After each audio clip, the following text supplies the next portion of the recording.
El Señor esté con ustedes.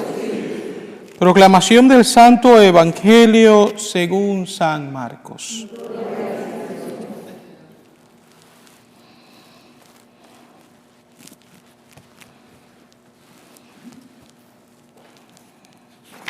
En aquel tiempo se fue Jesús al territorio de Judea y Transjordania, y de nuevo se le fue acercando la gente. Él los estuvo enseñando como era su costumbre. Se acercaron también unos fariseos y le preguntaron para ponerlo a prueba: ¿le es lícito a un hombre divorciarse de su esposa?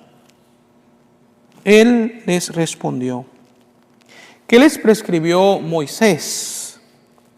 Ellos contestaron: Moisés nos permitió el divorcio mediante la entrega de un acta de divorcio a la esposa. Jesús les dijo: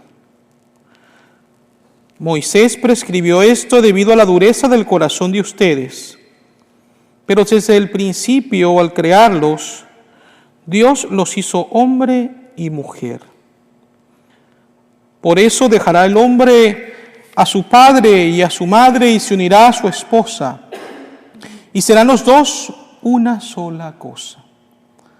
De modo que ya no son dos, sino una sola cosa. Por eso lo que Dios unió, que no lo separe el hombre.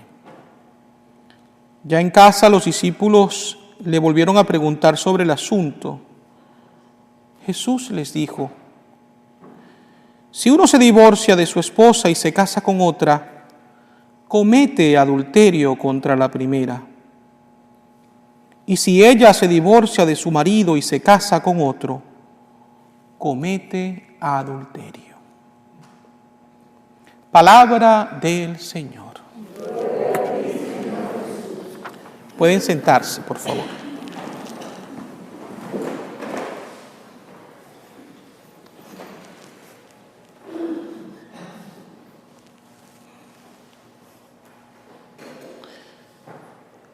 En la primera lectura se nos invita claramente a que no murmuremos los unos de los otros para que en el día del juicio no seamos condenados.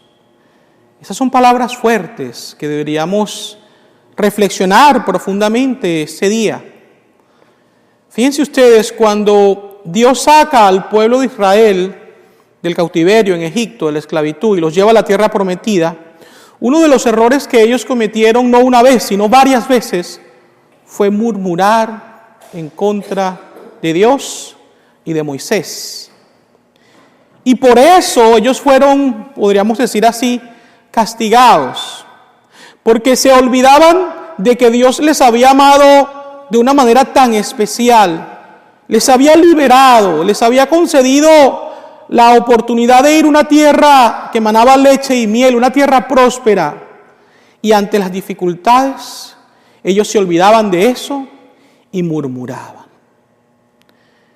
¿Quién de nosotros puede decir que no ha pecado de murmurar contra el prójimo? Todos, siendo honestos, debemos reconocerlo.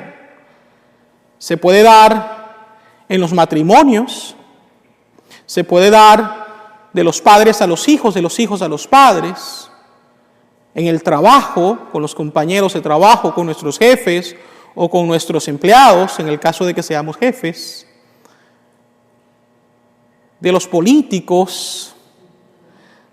De tantas cosas nos quejamos y murmuramos. Y fíjense, el problema es que poco oramos por estas personas en muchas ocasiones. Y yo considero que antes de murmurar deberíamos orar. Por ejemplo, el caso de los políticos, ¿no? Orar por ellos. Orar y orar bien. Pidiendo a Dios que les dé sabiduría e inteligencia para que ellos puedan llevar a cabo una misión para el bien del pueblo, pero también acorde a la voluntad de Dios, independientemente de la fe que ellos profesen.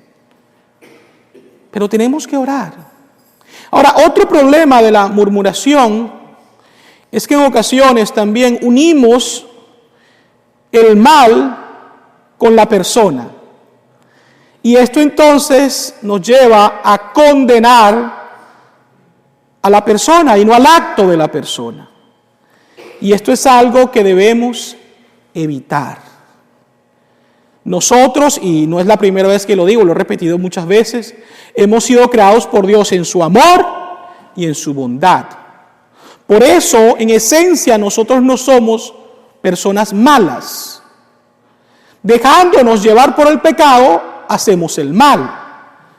Pero en sí somos buenos, porque Dios lo hizo todo y lo hizo todo bien. Pero es allí donde tiene que entrar nuestro deseo de dejar que Dios obre en nosotros para que no solamente en esencia sea bueno, sino que yo obre el bien que debo hacer. Es el reto, es el desafío. Pero no caigamos entonces, hermanos y hermanas, en este error tan triste de unir el mal con la persona. Porque entonces estamos tomando atribuciones que no nos corresponden. Y estamos entonces actuando como jueces, siendo que también nosotros somos pecadores. Esto es algo bastante, tal vez fácil de entender y difícil de poner en práctica, pero es a lo cual Dios nos llama cada día de nuestras vidas. Ser misericordiosos como nuestro Padre es misericordioso. Y el texto también dice que debemos tomar el ejemplo de aquellos que sirvieron a Dios y que sufrieron con paciencia las pruebas y el dolor. Hay una obra de misericordia, ya que estamos en el año de misericordia, que tenemos que recordar muy bien, y es precisamente soportar con paciencia los defectos del prójimo. Soportar con paciencia los defectos del prójimo. Yo creo que si nosotros nos esforzamos por cumplir aunque sea una de las obras de misericordia, bien sea corporales o espirituales, durante este año jubilar, estaremos dando un paso gigante en la perfección cristiana. Y queridos hermanos y hermanas, es uno de ellos. Además de perdonar las injurias, por supuesto, es soportar con paciencia los defectos del prójimo. Si lo logramos, como les digo, estaremos haciendo bastante. Y fíjense, es interesante, ¿no? Estamos hablando de este punto y el Evangelio nos habla de lo que es el matrimonio. Y también la pregunta que le hacen a Jesús si es lícito para ciertos hombres divorciarse de sus esposas. Este tema es un tema bastante controversial. De hecho, ahorita que se está llevando a cabo el Sínodo de la Familia, hay muchas hipótesis, muchas ideas, muchos comentarios, muchas opiniones. Pero tenemos que recordar algo bien interesante. Nuestra fe se fundamenta en 3 grandes pilares. Y son precisamente la Sagrada Escritura, la tradición de la Iglesia que era oral y que después pasó a ser escrita. Y cuando hablamos de tradición nos referimos a los testimonios de los apóstoles y los primeros cristianos, pues que bien sea conocieron a Jesús o conocieron a sus apóstoles y que escribieron en los primeros siglos de la Iglesia. Y la tercera fuente, podríamos decir así, o soporte, es el magisterio, en el cual se comprende el Papa y los obispos del mundo entero. Entonces, nosotros nos fundamentamos sobre estos 3 pilares. Y el texto que hemos escuchado es uno de esos pilares. Y Jesús claramente está diciendo que el matrimonio es único e indisoluble. Y yo sé que para personas que han pasado por situaciones de divorcio que son de verdad, verdaderamente dolorosas, y tenemos que compadecernos por ellos, les es difícil entender y asumir este pasaje. Yo creo, repito, que debemos tener mucha misericordia y compasión por las personas que han pasado por un momento como ese. Pero no por tener compasión y misericordia vamos nosotros a cambiar a nuestra conveniencia lo que el Señor nos enseña por medio de su palabra. Sino entonces estaríamos siendo infieles a Dios.